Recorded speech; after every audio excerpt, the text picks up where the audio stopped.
And you can change society. You can change the world.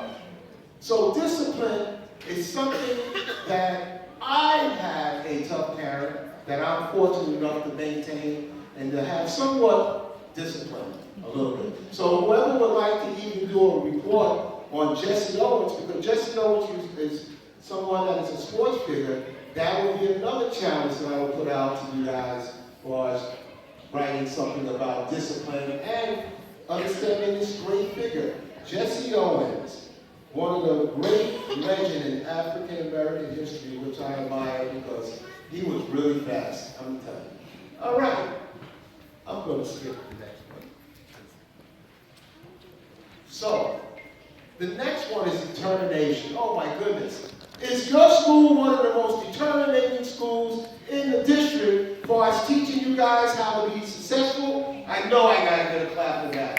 Your school is one of the best schools in the state, and it's done by determination. Now, Harriet Tubman, as you guys may know and may not know, when the African Americans were coming over to the United States of America and was forced into slavery, there was a woman that felt that this was such a cruel and unrighteous way of this bringing people in, taking advantage of them. And I was fortunate enough to go and visit an underground railroad.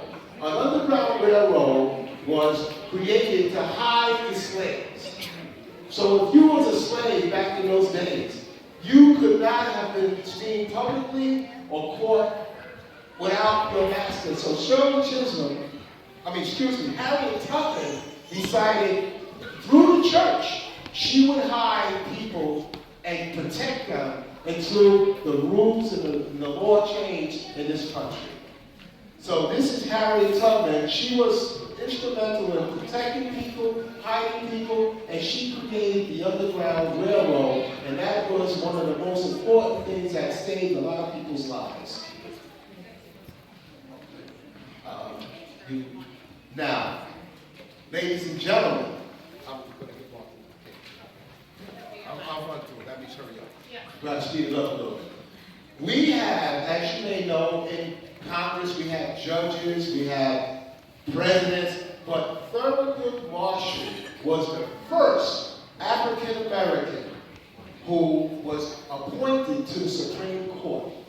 And as you guys may know from your own culture, we all try to represent our culture. But back then, Mr. Marshall, Thurgood, he fought against all racism, all injustice, and that was one of the most important events at that time. But to be elected to the Supreme Court is unbelievable, and he was very, very, very intelligent. So as you students go through your schooling, anyone can be a Thurgood Marshall, okay? And the next guy, I know for a fact, each and every one of you students and your parents instill in you compassion. And compassion is something that we all must have within our soul, our heart, no different than when you go to your church. They teach you compassion. But I want to talk about Martin Luther King Jr. Martin Luther King Jr. was a preacher.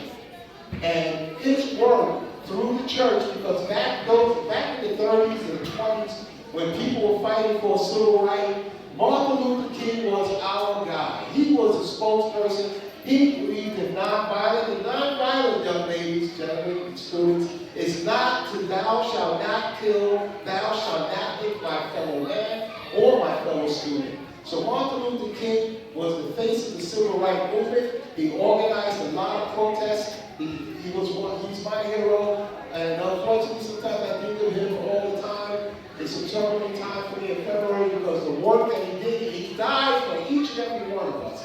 Whether you are from Mexico, Chinese, Italian, you name it. Martin Luther King, his struggle was equality for all. And ladies and gentlemen, I would like to thank you for listening.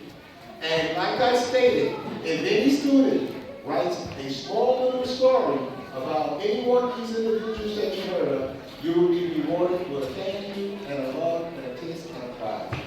This is African